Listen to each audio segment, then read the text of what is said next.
남아미타불 반갑습니다. 오늘은 법연상인 전집 15번째 정토종 약초를 공부하겠습니다. 이 약은 간략하다는 의미고요. 이 초라는 것은 뺏겨 쓰다, 베껴 쓰다 또는 옮겨 적다 이런 뜻이 있습니다. 그래서 옛날 조사선생님들 보면 무슨 초 이런 게 되게 많거든요. 연지대사님의 아미타경 소초도 있고, 무슨 초 굉장히 많아요. 특히 일본에도 초라는 이 단어가 들어간 그런 문장들이 굉장히 많습니다. 이 초에는 왜 이렇게 초라는 글을 쓰냐면, 지금 여기에 나와 있는 이런 글들은 내 개인적인 생각이 아니다. 이런 것들은 전부 옛날 조사선생님들 말씀을 내가 그대로 따라서 옮긴 것일 뿐이다. 여기에는 내 개인적인 생각이 들어가 있지 않다. 이런 의미입니다. 물론 여기 지금 법연상님께서 이 말씀하신 내용에 법연상인의 언어가 들어가 있지만 총체적인 내용은 나는 선도화상의 가르침에 의거해서 다만 나의 언어로 이렇게 설명을 한 것 뿐이다. 이런 내용입니다. 그래서 이것을 초라고 하는 거예요. 그러면 이 정토종 약초는요, 맨 뒤에 보면 나오는데 비구니 스님 두 분이 법연상인을 찾아오셔서 이 정토종에 관한 그 법문을 요청했답니다. 그래서 그 두 비구니 스님을 위해서 법문을 해주셨는데 그것을 아마 제자가 옮겨 적은 것 같습니다. 그래서 그 제목이 지금 정토종 약초입니다.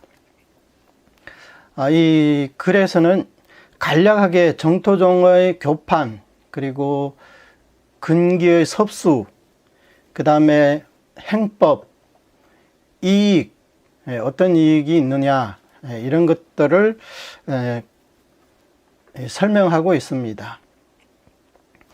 그래서 이 글을 우리가 처음부터 끝까지 완전하게 본다면 이 정토종의 대강에 대해서 우리가 간략하게 이해를 할 수가 있습니다. 그래서 우리가 만약에 다른 사람들에게 이 정토 법문을 알려주고자 한다면 이 정토종 약초의 내용이 굉장히 좋은 것 같습니다. 이 법문이 굉장히 좋습니다. 자, 한번 보겠습니다. 현재 생사에서 벗어나는 길은 정토에 왕생하는 것만 한 게 없고 정토에 왕생하는 행은 연불만 한 게 없다. 지난번에도 말씀드렸죠. 대부분 이제 첫 번째 구절이 이것을 계종명의라고 한다고 했습니다. 계종명의.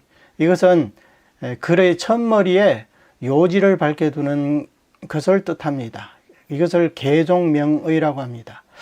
그러면 이 첫머리에 이미 전체 문장의 요지를 밝혀두었기 때문에 그 다음부터 마지막까지 전부 요 내용을 해석하는 것이다. 이렇게 보셔도 무방합니다. 여기에 보면 우리가 우선 두 구절로 나눠서 볼 수가 있습니다. 현재 생사에서 벗어나는 길은 정토에 왕생하는 것만 한 게 없고, 이게 하나고, 정토에 왕생하는 행은 연불만 한 게 없다. 이렇게 두 구절로 나눠 볼 수가 있습니다. 첫 번째 구절에서는 사실은 이게 성정 이문판을 얘기하는 거예요. 성도문과 정토문.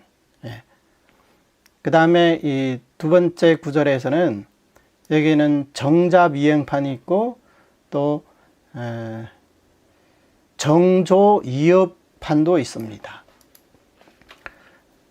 정잡이행판은 정행과 잡행, 그 다음에 정행에는 또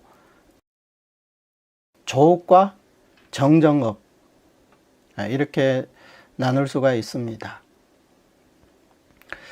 그 중에 이제 성정이문, 성도문과 정토문에서 우리는 정토문을 추종하고 있습니다. 그래서 생사에서 벗어나는 길은 정토에 왕생하는 것만한 게 없다. 그 다음에 정잡이행, 정조이억 가운데 우리는 전수연불하는 그 정정업에 우리가 이제 귀종을 해야 됩니다. 귀종이란 이제 근본 종지로 돌아간다, 이런 뜻이에요. 이렇게 본다면 여기는 이중의 비교와 이중의 선택이 있어요. 첫 번째는 성도문과 정토문 중에 정토문을 우리가 선택을 하는 겁니다. 왜냐하면 생사에서 벗어나는 길은 정토에 왕생하는 것만한 게 없기 때문이죠.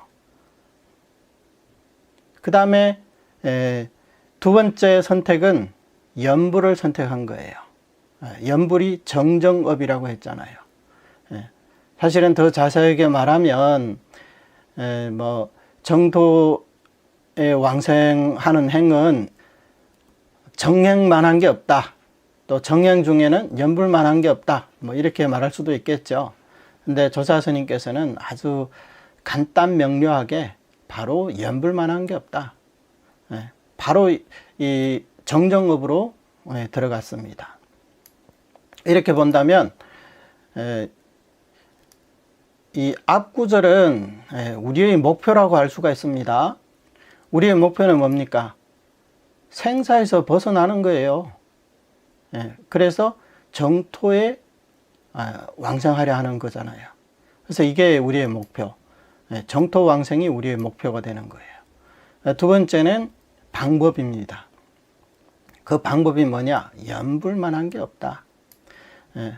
그래서 여기서는 계종명리에서 우리에게 명확한 목표와 방법을 설해주고 있습니다. 왜냐하면 우리 이 불법이라는 것은 굉장히 광대하잖아요. 소위 84,000법문이 있다고 합니다. 초심자들이 이 불교 수행하는데 겪는 어려움이 바로 그겁니다. 뭐가 같냐면 바다에 들어가서 모래알을 세는 것과 같다. 언제 그거 다 세고 있겠습니까? 그래서 이 불자가 돼서도 굉장히 막막하거든요. 도대체 어디에서부터 어떻게 시작해야 되는지.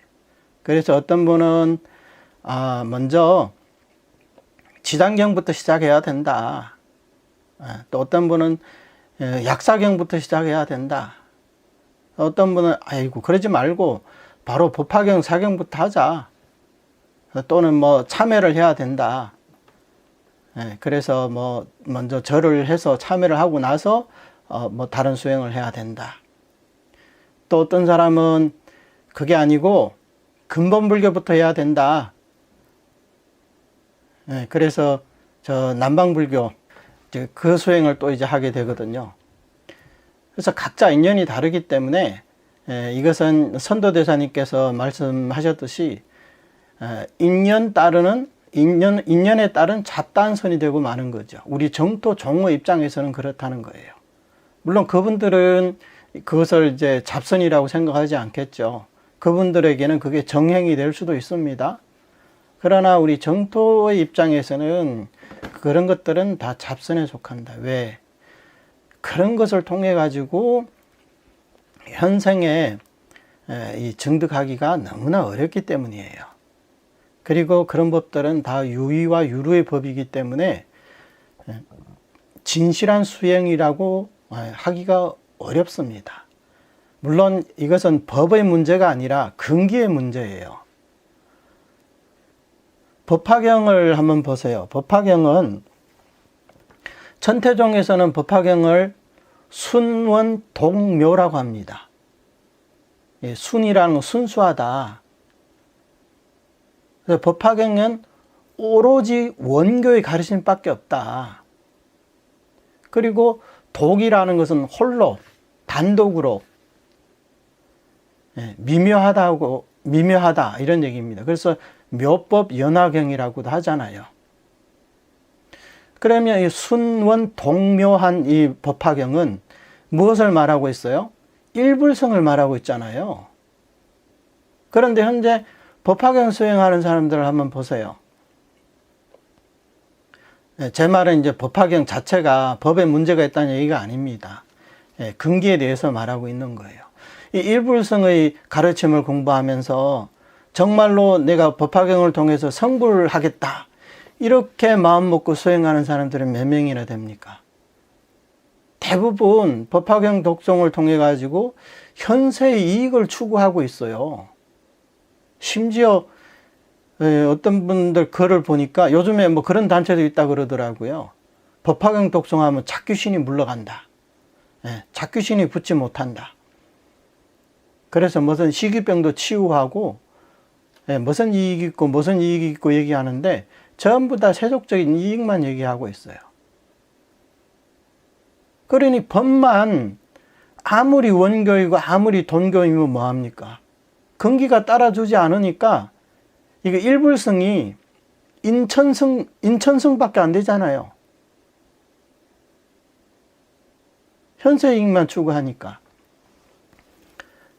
그만큼 이제 우리 중생들의 근기가 열등하기 때문에 그렇게 될 수밖에 없는 거예요. 그래서 성도문의 교리도 굉장히 수승하고 고묘하지만 근기에 맞지 않기 때문에 오늘날 우리는 정토왕성을 발언해야 된다. 그래서 정토왕성에 하려고 하는데 정토왕성에도 여러 가지 행법이 있잖아요. 광경만 보더라도 정선, 십상관이 있고 또 산선, 삼복구품이 있잖아요.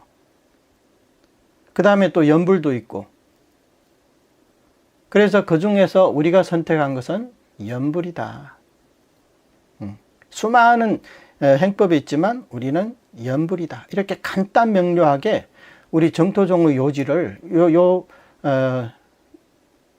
두 구절로 명확하게 이렇게 밝혀주셨습니다. 이게 바로요, 우리가 정말 이런 조사, 선지식의 말씀을 따라서 그분들이 이끌어주는 대로 우리가 따라가기만 하면 되거든요. 자기 지견을 내세워가지고, 제 생각은 다른데요? 저는 이게 더 맞는 것 같은데요? 이게 더 좋은 것 같은데요? 이러지 마시고, 조사 스님들이 이렇게 인도하는 대로 우리가 따라가기만 하면 됩니다. 정토왕성하는 것만 하는 게 없다. 그러면 우리는 정토왕성을 발언하고, 정토왕성하는 이 행법은 연불만 한 게 없다. 그러면 우리가 연불만 하면 됩니다. 이런 말을 하는 분이 어떤 분입니까? 평범한 우리 같은 이런 박쥐 범부들입니까? 선도대사님은 아미타 부처님의 화신으로 알려져 있고, 이 법연상인도 대세지 보살님의 화신이라고 이렇게 나와 있습니다. 나중에 이제 그 글도 우리가 함께 공부를 할 건데요. 이렇게 극락세계 불보살님들이 직접 우리에게 명확한 방향과 목적과 방향을 이렇게 제시해 주는데 우리가 따르지 않을 이유가 없잖아요. 그 다음부터는 이제 요 첫 번째 문장에 대한 해석이라고 했습니다. 이 정토종 약초를요, 이게 과판에 관한 문제인데 크게 두 가지로 나눠서 우리가 볼 수가 있습니다. 첫 번째는 이게 속세를 벗어나 불도로 들어가는데 여러분이 있으나 크게 두 문으로 나눌 수 있으니 즉 성도문과 정토문이다. 여기서부터 여기까지 이것을 성도문과 정토문이라 부른다. 여기까지가 성도를 버리고 정토에 귀함, 정토에 귀해라. 여기에 대한 설명이고요. 그 다음부터는 요 뒷부분은 전수연불에 관한 얘기예요. 전수연불에 대해서 해석하고 있는 거예요. 그래서 우리가 이 총체적인 이런 분류 방법을 알면 이 문장을 이해하는데 훨씬 도움이 됩니다. 이것을 과판이라고도 하거든요. 자, 먼저 어떻게 성도를 버리고 정토로 귀의해야 되느냐, 여기에 대해서 먼저 보겠습니다. 속세를 벗어나 불도로 들어가는데 비록 여러 문이 있으나 크게 두 문으로 나눌 수 있으니 즉 성도문과 정토문이다. 이것이 우리 정토종의 교판이에요. 한 종파에 있어서 이 교판은 굉장히 중요하다고 했습니다. 왜냐하면 이 교판을 통해서 부처님의 일대 불교를 전부 아우를 수 있어야 이 한 종파가 성립이 된다고 지난번 시간에 말씀드렸어요. 그래서 일대 불교를 어떻게 분류하느냐, 이게 굉장히 중요한 거죠. 이 처음까지 보겠습니다. 처음, 성도문이란 이 사바세계에서 번뇌를 끊고 과위를 증득하는 길이다. 여기에는 대승 성도와 소승 성도가 있다. 대승에도 두 가지가 있으니 불승과 보살승이다. 소승에도 두 가지가 있으니 성문승과 연각승이다. 이런 것들을 총괄적으로 사승이라 부른다. 이 불승이라는 것은 일불승을 뜻하는 거예요. 일불승. 네. 그러나 이런 것들은 모두 이때가 언제입니까? 바로 말법시대 오타각세를 뜻하는 거예요. 이때가 우리의 몸으로 할 수 있는 게 아니므로 도작선사가 성도 한 가지는 요즘 시대에 증득하기 어렵다라고 말한 것이다. 비록 여러 가지 행법이 있다고는 하나 그 이익이 없고 증득하기는 어렵고 미혹하기는 쉬워서 우리의 신분으로 닦을 수 있는 게 아니다. 네, 우선 여기까지 보겠습니다. 네, 부처님께서 일생 동안 설한 가르침은 그 목적이 우리로 하여금 생사윤회에서 벗어나게 하려는 겁니다. 그래서 이 생사윤회에서 벗어나려면 이 두 가지 길이 있는데 그게 바로 성도와 정토다. 예. 크게 두 문으로 나눌 수 있는데 성도문과 정토문이다. 그래서 처음에는 성도문이 어떤 것이냐, 거기에 대한 이제 해석을 하고 있습니다.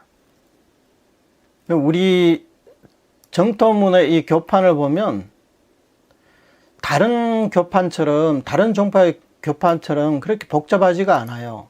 천태종에서는 58교로 나누잖아요.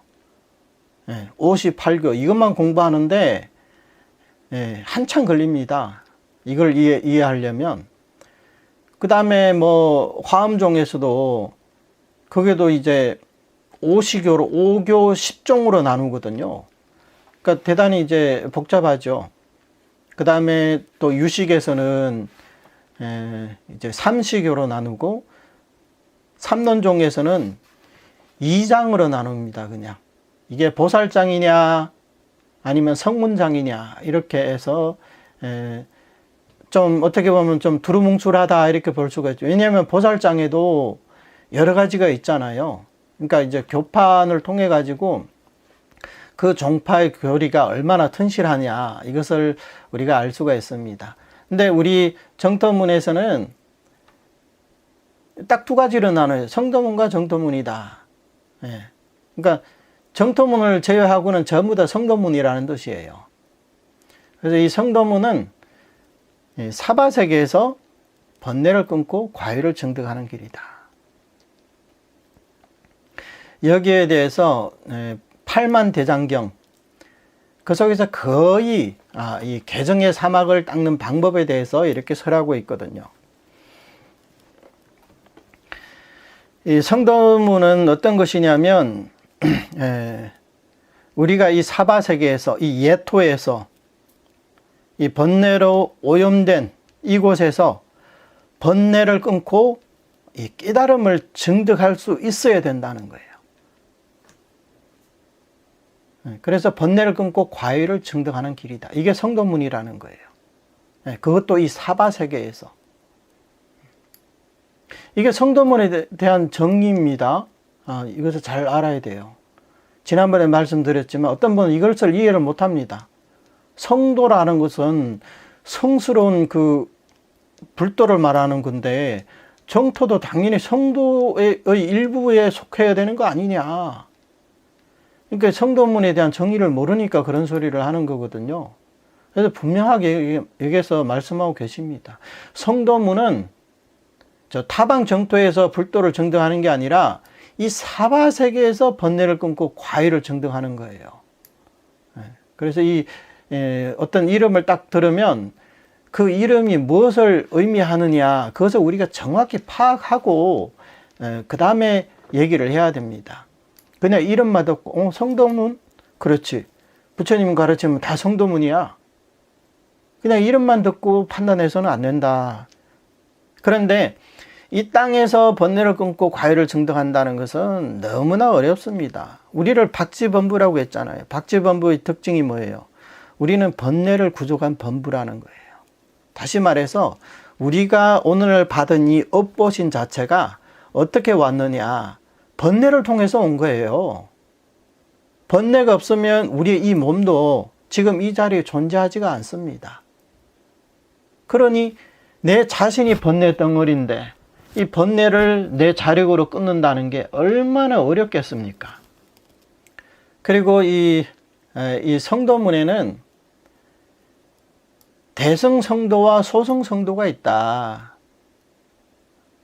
모든 자력 수행은 다 이 성도에 속하기 때문에 대승성도도 있고 소승에도 성도가 있다. 대승에는 불승과 보살승, 소승에는 성문과 영각, 이것을 합쳐서 사승이라 부른다. 우리 보통 뭐 3승, 1승, 3승, 5승 이렇게 분류를 많이 하잖아요. 근데 여기서는 4승이라고도 했습니다. 물론 이렇게 분류할 수도 있어요. 이 불승과 보살승 이렇게 나누게, 대승을 불승과 보살승으로 나누게 되면 이것도 2승이 돼버리는 거잖아요. 그 다음에 소승에도 성문, 영각 2승이 있기 때문에 합하면 이제 4승이 되는 거죠.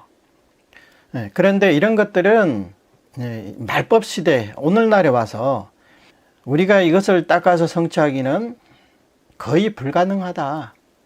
이것은 우리가 개개인마다 다 마음속으로 느끼고 있는 부분일 거예요.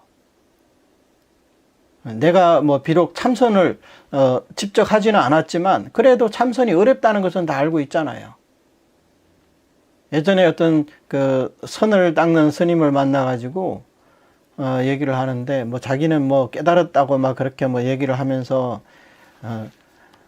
그렇게 얘기하다 보니까 저는 정토 수행을 합니다 하니까 아니 왜 그런 걸 왜 하냐고, 참선을 해야지.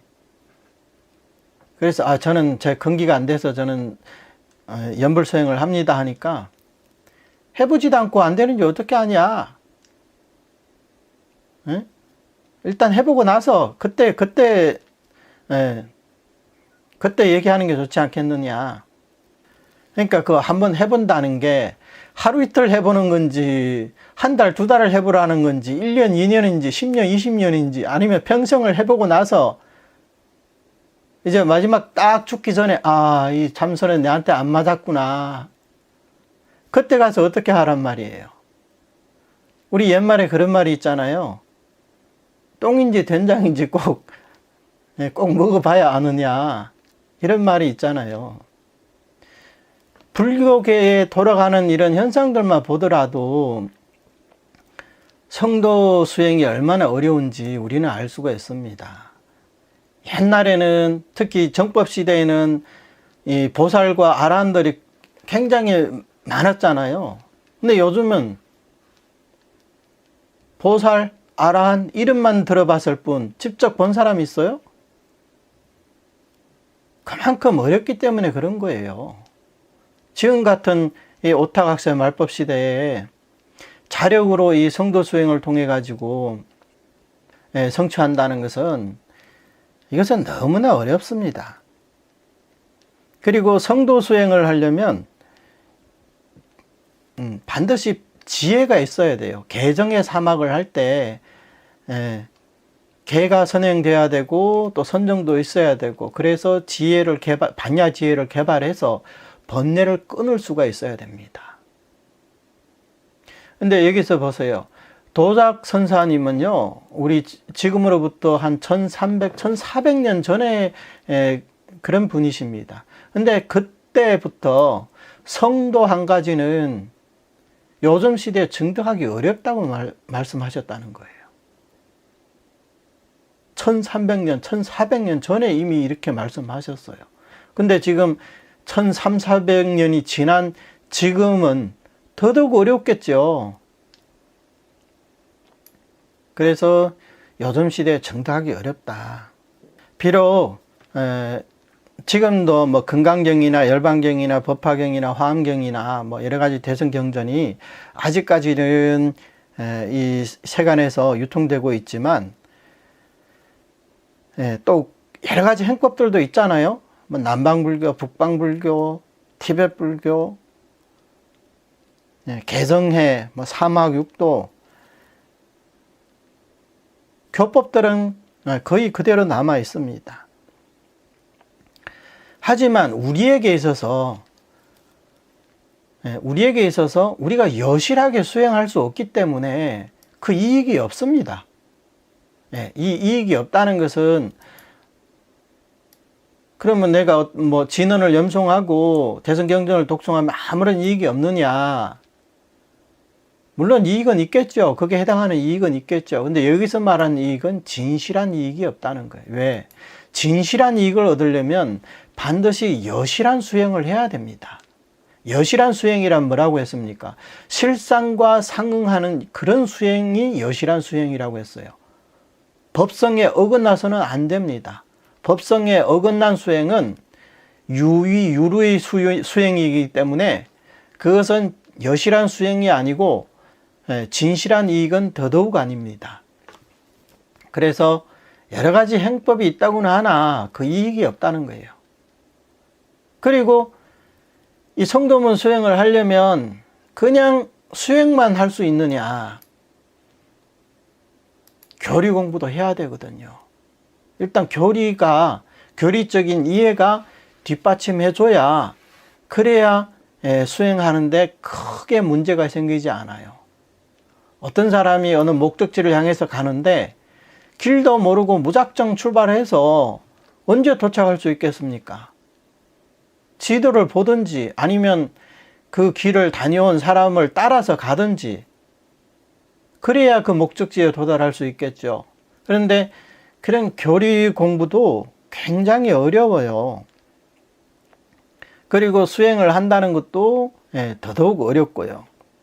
왜냐하면 성도 법문은 지혜를 말하는 법문이기 때문입니다.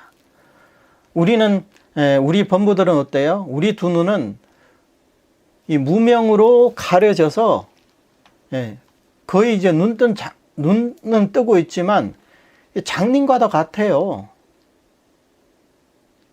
어떻게 수행하는지, 앞에 뭐가 있는지 우리는 전혀 모릅니다. 그래서 증득하기는 어렵고 미혹하기는 쉽다. 선종에서도 그렇거든요. 선종의 기록에 보면 전생에는 깨달음을 얻은 고승이었지만 한번 윤회를 하고 나니까 전생일을 싹 잊어버렸어요. 그러니 당연히 전생의 깨달음도 다시 미혹하고 만 거죠. 대표적인 예가 그 소동파라고 있잖아요. 소동파의 전생이 오조 개선사라고 하거든요. 계율할 때 개인데, 그런 선사님이라고 합니다. 그 당시만 해도 선종에서 그 종풍을 크게 날리고 문화의 제자들도 엄청 많았다고 합니다. 이분이 임종할 때요, 법상에 딱 올라가 가지고 법문을 하고 주장자를 한번 딱 치고 그 자리에서 좌탈을 하신 분이에요. 오늘날 이런 스님이 있다면 다들 부처님 화신이라고 아마 그렇게 숭배를 하실 겁니다. 얼마나 대단합니까? 법문을 마치고 주장자 한번 딱 탕 치고는 그 자리에서 입적에 들었다는 거예요. 그러나 이분이 선에서 말하는 그런 깨달음을 얻고 그만 공부의 깊이가 있기는 하나 이 번뇌를 다 끊지 못했다는 거예요. 번뇌. 이 번뇌를 끊지 못한 거예요. 완전히. 조금이라도 번뇌가 남아있으면요. 그게 바로 다음 생에 몸을 받게 되는 그런 인연이 되는 거예요. 그래서 그 업력이 우리를 이끌고 다시 환생을 하게 만드는 겁니다.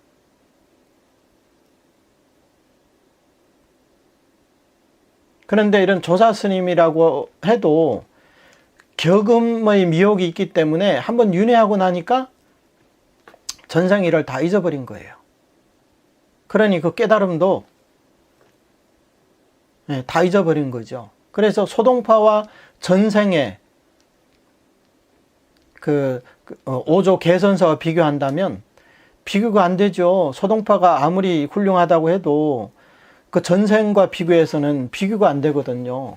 최소한 소동파가 일생 동안에 선에서 말하는 그 깨달음을 얻지도 못했거든요. 소동파가 지은 어느 날 아침에 절을 나오면서 지은 개성이 하나 있거든요. 그것을 인터넷 찾으면 다 나오는데 그걸 가지고 우리 한국 이 선사들은 이게 소동파의 오도송이다 이렇게 많이들 말씀하시더라고요. 근데 그것은요 일시적으로 마음속에 어떤 이제 깨달음이 있어가지고 그 자리에서 적은 거지 그렇다고 그 사람이 완전히 깨달았다 그런 얘기는 아닙니다. 그러니 그만큼 어렵다는 거예요. 그리고 또 당나라 때 있었던 일인데 당나라 때 아마 맞을 겁니다. 이원거사라고 있었어요. 이원거사라고 있었고 그 다음에 그게 이제 한 스님이 계시는데 이 거사님이 자기 집을 보시해 가지고 절로 만들었어요. 이제 관직에서 있다가 관직을 내려놓고 집에 가가지고 이제 불도에 이제 귀의를 한 거예요. 불심이 대단히 깊었던 거죠. 그래서 자기의 자택을 이제 절로 만들었어요. 그래서 원측 스님이라는 당대 고승을 모셔서 거기 이제 주지로 이제 살으셨거든요. 그래서 어느 날 이 두 분이 이제 사이가 좋다 보니까 저 중국 사천성에 어디로 성지순례를 떠나자 이렇게 약속이 된 겁니다. 근데 약속을 했는데 두 분 사이 이제 의견이 이제 서로 좀 다른 거예요. 한 분은 육로로 가자, 또 한 분은 수로로 가자 이렇게 의견이 갈린 거예요. 이원거사의 입장에서는 육로로 가게 되면 다시 경성을 지나야 되기 때문에 예전에 이제 높은 관직에 있었었잖아요. 그러면 아는 사람들 만나고 하는 게 그게 싫었던 거예요. 그래서 그것을 피하기 위해서 우리 배 타고 가자. 그래서 서로 이제 의견을 이제 굽히지 않고 있다가 나중에 스님이 그러면 수로로 가자 이렇게 얘기가 된 거예요. 그래서 이 두 분이 배를 타고 이제 가는데 저 남방으로 가는데 어느 날 이제 아침에 돼서 이 강가에서 빨래를 하는 여인을 발견하게 된 거예요. 그 여인을 발견하자 이 원척 스님이 두 눈에 이제 눈물을 주르륵 흘립니다. 그래서 이원거사가 깜짝 놀라서 아니 큰 스님 왜 눈물을 흘리십니까? 그러니까 저 여인이 지금 임신을 한 지 3년이 됐다는 거예요. 3년이 됐는데 내가 죽어야 저 여인의 이제 뱃속에 들어가 가지고 저 여인의 아들로 태어날 수 있다. 그런데 만약에 저 여인을 만나지 않았다면 내가 이 자리에서 몸을 바꾸지 않아도 되는데 지금 수로로 가다가 저 여인을 만났기 때문에 어쩔 수 없이 여기서 내가 이제 몸을 바꿔야 되겠다. 그래서 전에 육로로 가자고 그렇게 내가 이제 고집을 부린 것이었다. 이 원적 스님이 이렇게 말씀하신 거예요. 그러면서 나를 위해서 진언을 염송해 달라. 내가 빨리 이 몸을 벗어날 수 있도록. 그래서 그 자리에서 앉아가지고 바로 이제 그분도 이제 좌탈을 하신 거죠. 인망이라는 것은 이제 서서 돌아가시는 것을 인망이라고 하고요. 앉아서 이제 이 몸을 바꾸는 것은 좌탈이라고 합니다. 그래서 이분이 이제 몸을 바꾸기 전에 3일 뒤에 저 여인의 집에 와서 그때 내가 이제 갓난아이로 태어나 있으니까 나를 봤을 때 내가 한번 웃으면 내가 아직 전생일을 기억하고 있다. 이것을 증명하는 것이다. 그리고 몇 년 뒤에 어디에서 우리가 만나자. 그렇게 약속을 하고 이분이 이제 육신을 버리고 그 여인의 몸속에 들어간 거예요. 태 속에 들어간 거예요. 그래서 3일 뒤에 그 집에 찾아가니까 그 애가 이 이원거사를 보고 씩 웃는 거예요. 전생일을 기억하고 있구나. 이제 그러다 보니까 이 이원거사도 저 중국 그 사천성까지 갈 그런 마음이 싹 사라졌잖아요. 그래서 다시 절에 돌아오니까 원적 스님이 이미 유서까지 다 써놓은 거예요. 자기가 이제 어떻게 될지 그것을 다 아셨기 때문에 그렇게 유언까지 다 남기고 이렇게 떠나셨던 거예요. 왜 이런 얘기를 하느냐? 이분은요, 격음의 미혹이 없었어요. 전생일을 기억합니다. 전생일은, 근데 전생일은 기억하지만,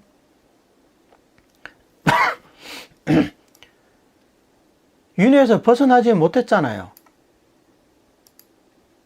윤회에서 아직 번뇌가 남아있기 때문에 다시 몸을 받아야 된다는 거예요. 이건 어쩔 수 없어요. 이분이 몸을 받고 싶어서 받는 게 아니라 업력에 이끌려서 몸을 받고도 다시 이제 사람으로 태어날 수밖에 없었다. 그래서 성도문이 그만큼 위험하고 그만큼 어려운 겁니다. 이분은 그래도 전생을 기억하기 때문에 그나마 낫지만 전생을 기억조차 못하면 그러면 어떻게 되는 거예요? 처음부터 새로 시작해야 되는 거예요. 물론 일반인들보다는 좀 빠르겠지만 그래도 한 생 한 생 그렇게 하다 보면 나중에는 그냥 일반 범부가 되고 마는 거예요. 인광대산이 문초에도 그런 얘기가 있거든요. 이 사람이 전생에 깨달음을 얻은 사람이었는데 한번 윤회를 하고 나서 다시 사람 몸을 받았어요. 사람 몸을 받고 역시 출가까지 했어요. 근데 출가를 하고 나서 뭘 하느냐? 이 중국에서는 그것을 경참불사라고 하거든요. 그게 뭐냐면 예를 들어서 어느 집에 누가 돌아가셨다. 그러면 스님들이 가가지고 뭐 북치고 장구치고 하면서 법기를 두드리면서 경전도 독송하고 뭐 진언도 염송하고 그런 의식이 있거든요. 나중에는 그런 걸 하고 있더라는 거예요. 그러니까 전생과 비교해서는 거의 이제 비교조차도 안 되는 거죠. 심지어 그 중국에서 지금까지도 욕먹고 있는 진회라는 그 송나라 때 그 재상의 지위까지 올랐는데 이분이 중국 안탕산의 고성이었다고 합니다. 산속에서 평생 그렇게 고행을 하신 분이라고 합니다.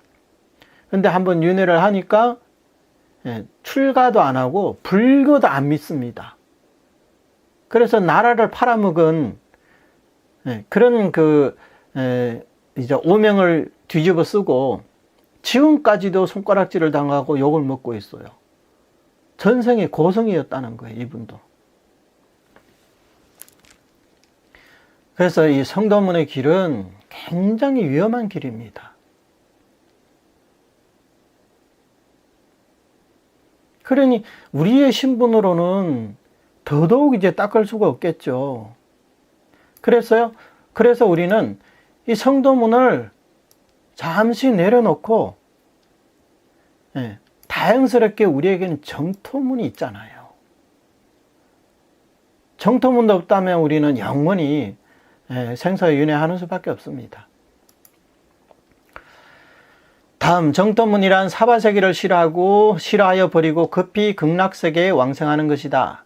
극락왕생은 아미타불의 원으로 선악을 가리지 않고 오직 아미타불의 원력에 의지하느냐 여부에 달려있다. 그런 까닭에 도작선사가 오직 정토 한 문만이 길이 통하여 들어갈 수 있다라고 말한 것이다. 따라서 지금 생사에서 벗어나고자 하는 사람은 마땅히 증득하기 어려운 성도를 버리고 왕생하기 쉬운 정토를 원해야 한다. 여기서 이 핵심을 얘기하죠. 성도를 버리고 정토에 귀해라, 이런 얘기입니다.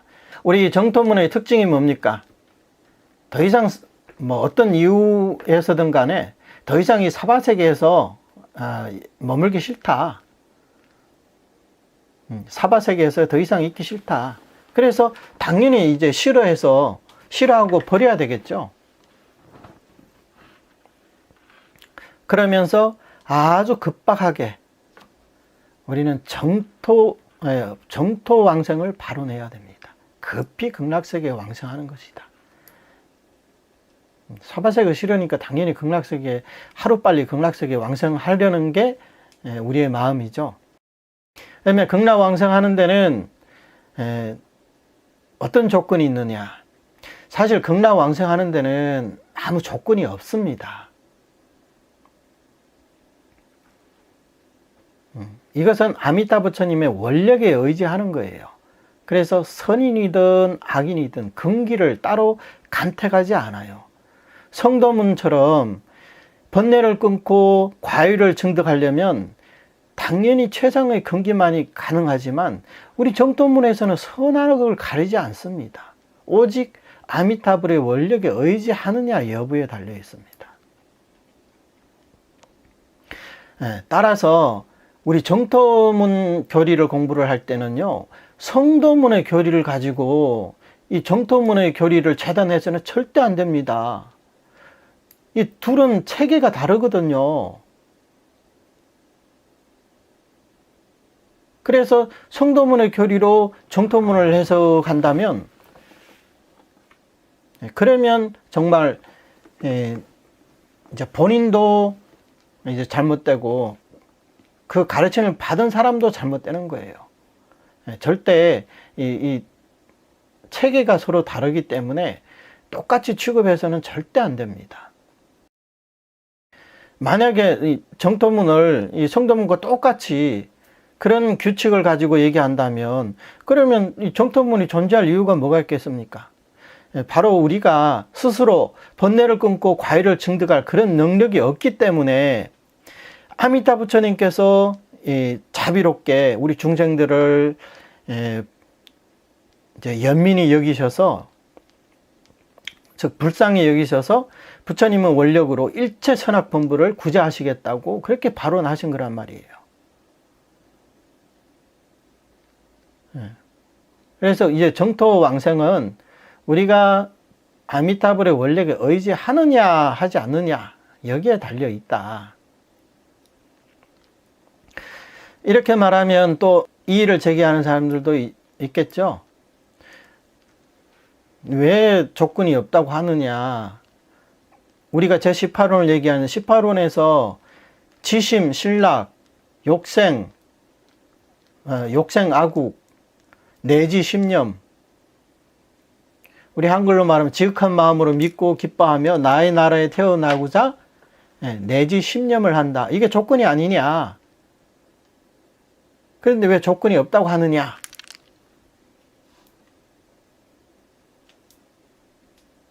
분명 이렇게 얘기하는 사람이 있습니다. 그리고 일반 정토에서는 뭐라고 합니까?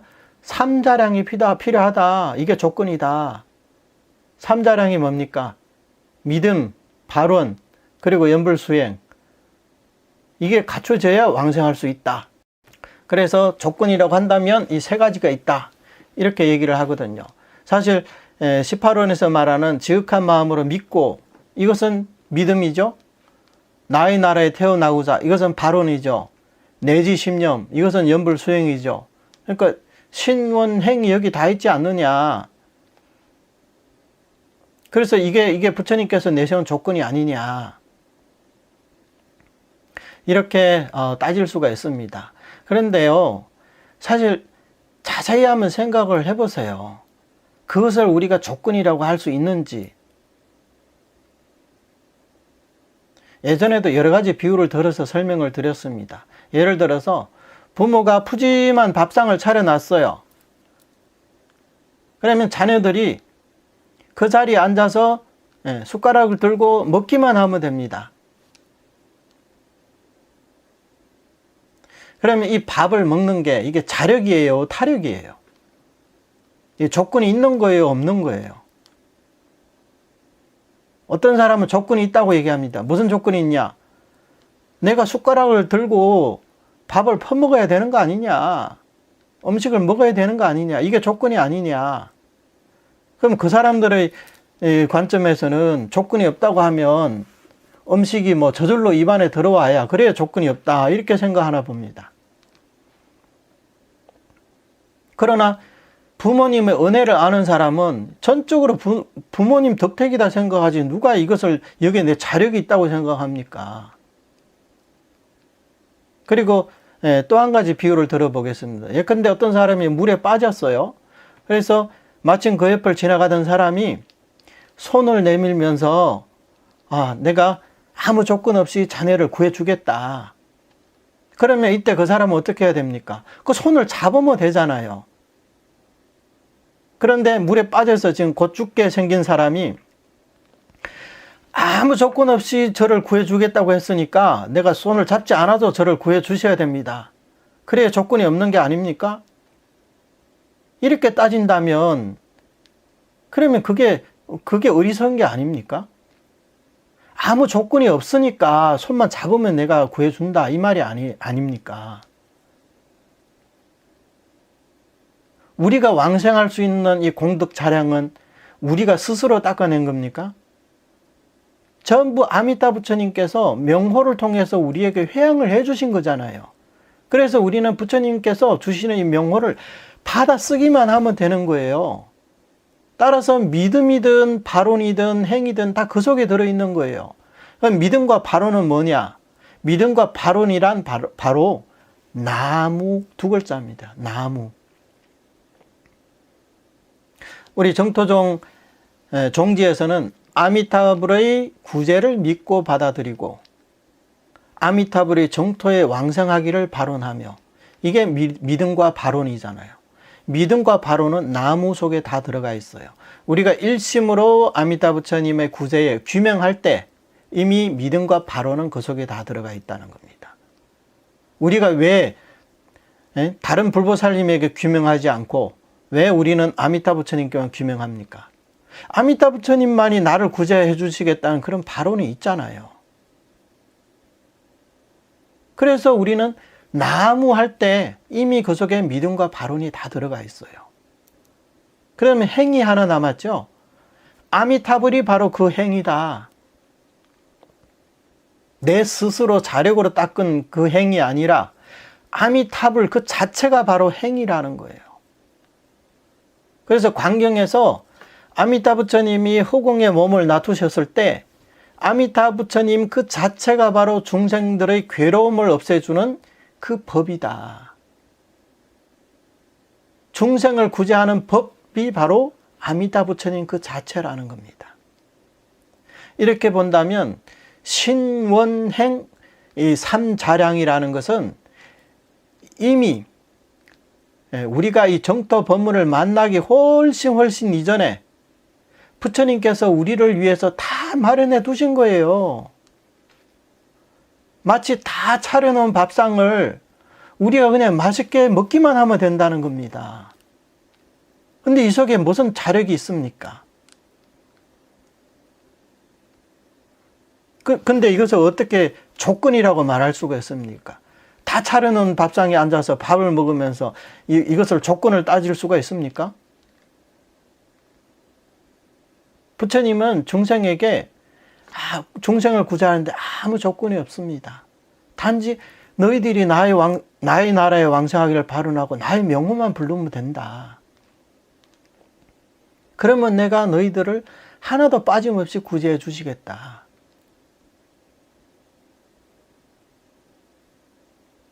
물론 뭐 그래도 그게 조건이 아닙니까 하는 사람은 뭐 그렇게 생각하셔도 됩니다. 뭐 어쩔 수 없죠. 예. 뭐 어쨌든 본인이 염불 해야 되는 건 맞으니까. 예. 근데 심경에는 차이가 있을 겁니다. 우리 순수정토를 하는 사람은 내가 염불하면서 이게 내 자력으로 하는 거다. 절대 그렇게 생각을 하지 않습니다. 이 전부 다 부처님의 은혜다. 부처님이 주신 명호를 부르면서 어떻게 이게 나의 자력이다 이렇게 생각할 수가 있습니까? 항상 부처님의 은혜에 감사하는 마음으로 염려불사하면서 이 나무아미타불 이렇게 부를 겁니다. 그래서 우리 순수정토에서는 조건이 없다고 합니다. 조건이 없으니까 선인과 악인을 가리지 않고 이 원력에 의지하기만 하면 모두 왕성할 수 있는 겁니다. 그래서 우리가 이 아미타 부처님의 원력에 승탁하기만 하면 일체 범부와 성인 그리고 선인과 악인 내지는 오승이 성문, 영각, 보살, 인천 이 오승이 다 함께 평등하게 아미타 부처님의 보토에 들어갈 수 있습니다. 그래서 도작선사께서 오직 정토 한 문만이 길이 통하여 들어갈 수 있다 이렇게 말씀하신 거예요. 오늘날은 그래서 우리에게 있어서는 성도문은 이미 닫힌 거나 마찬가지예요. 그 문은 더 이상 통하지 않는다는 거예요. 우리에게 열려있는 문은 오직 정토문밖에 없다. 이 정토문을 통해 가지고 생사윤회에서 벗어나 우리는 극락왕성에서 성불을 할 수가 있습니다. 오늘날 이 시대에 정말 우리는 자기 주제를 알아야 됩니다. 자기가 어떤 근기인지 이것을 정말 알아야 돼요. 그리고 진정으로 이 생사윤회에서 벗어나고자 한다면 우리는 증득하기 어려운 성도를 버리고 왕성하기 쉬운 정토를 원해야 됩니다. 그래서 이 무량수경에서 가기 쉬운 극락에는 가는 사람이 없고 그 나라에 가는 일은 어느 누구도 방해하지 않으며 저절로 이끌려 가게 되느니라 이렇게 말씀하셨어요. 극락가는 길은 극락가기는 너무나 쉬운데 가는 사람이 없다. 부처님께서도 이렇게 탄식하는 거예요. 그 나라에 가는데 아무도 방해하지 않고 저절로 이끌려 간다는 거예요. 무엇에 이끌려 갑니까? 부처님의 원력에 이끌려 가는 거예요. 우리가 염불만 한다면 염불의 이 흐름에 따라서 자연스레 이 극락보국에 도착할 수가 있는 거예요. 그런데 이 법문이 그만큼 난신지법이다 보니 사람들이 여기 믿음을 내기가 어렵습니다. 믿음만 낼 수 있다면 누구나 다 평등하게 왕성할 수가 있습니다. 앞서 오승이 평등하게 왕성한다고 했어요. 우리뿐만 아니라 우리 같은 범부뿐만 아니라 성문, 영각, 보살들도 부처님의 원력에 의해서 평등하게 극락왕성할 수 있다. 여기까지는 이것은 직접 이제 교리로서 설명을 하는 거예요. 그 다음부터는 이제 비유를 들어서 설명을 합니다. 시간이 얼마 없기 때문에 일단은 제가 한번 읽고 시간 되는 데까지만 하겠습니다. 이 성도와 정토를 난행도와 이행도라 부른다. 비유를 들어 말하자면 난행도는 마치 험로를 도보로 가는 것과 같고 이행도는 마치 해로로 배를 타고 가는 것과 같다. 다리를 절고 눈이 먼 사람이 용로를 걸을 수 없어 오직 배를 타야만 피안에 도착할 수 있다. 그러나 이때 우리는 지혜의 눈은 멀고 법을 닦는 발은 쩔뚝이 거리고 있다. 이러한 우리는 성도 난행의 험로에 일체 절망하고 오직 아미타불의 본원선에 승탁하여 생사의 바다를 건너 극락의 언덕에 이를 수 있다. 지금 이 배란 곧 아미타불의 본원에 비유한 것이고, 그 본원이란 아미타불께서 옛날에 처음 도심을 발하여 왕위를 버리고 출가하여 성불하여 중생을 구제하려 할 때 정토를 건설하기 위한 까닭에 48원을 발하였다. 그중 제18원에서 말씀하시길, 만약 내가 성불할 적에 시방 중생이 나의 나라에 왕성하기를 발언하고 적게는 십성에 이르기까지 나의 명호를 칭림하며 나의 원력에 승탁했음에도 왕성할 수 없다면 성불하지 않겠다라고 하셨다. 이 원을 완성하고 성불하신 지 지금 10급이 지났기 때문에 선도 화상이 해석하길, 저 부처님께서 지금 현재 극락세계에서 성불하셨으니 마땅히 근본서원이 헛되지 않아 중생이 칭념하면 반드시 왕성함을 알라 라고 한 것이다. 이 도리를 생각한다면 아미타불의 본원을 믿으며 연불하는 사람은 의심할 여지 없이 왕성한다. 마땅히 이 이치를 자세히 알아서 어떻게 해서든지 먼저 아미타불의 서원에 의지하여 일양연불해야 한다. 설사 이해가 다른 사람들이 온갖 말로 방해하더라도 모두 부처님의 본원을 의심하는 마음이 있어서는 안 된다.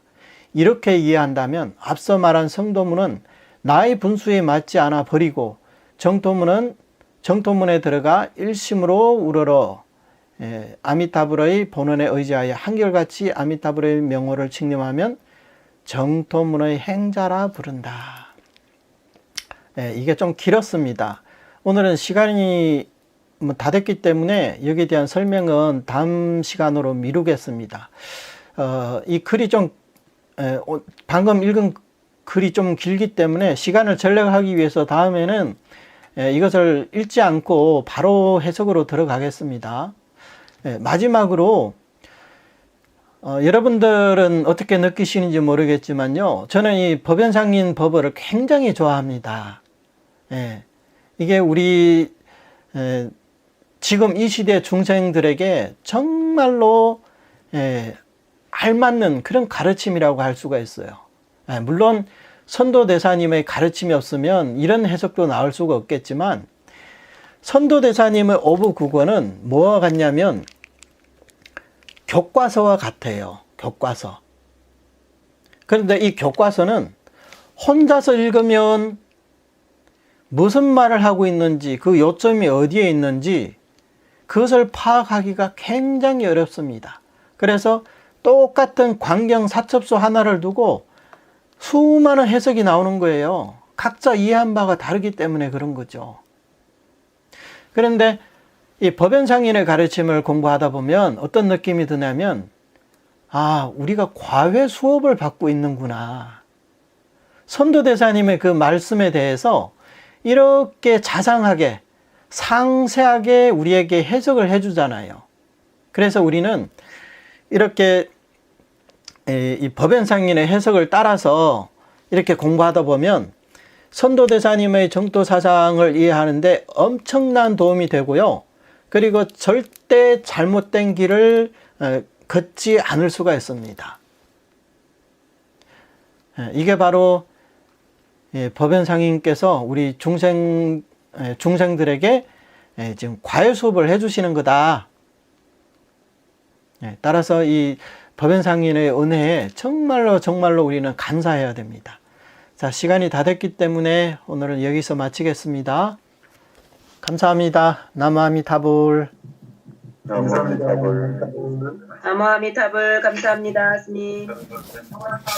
감사합니다.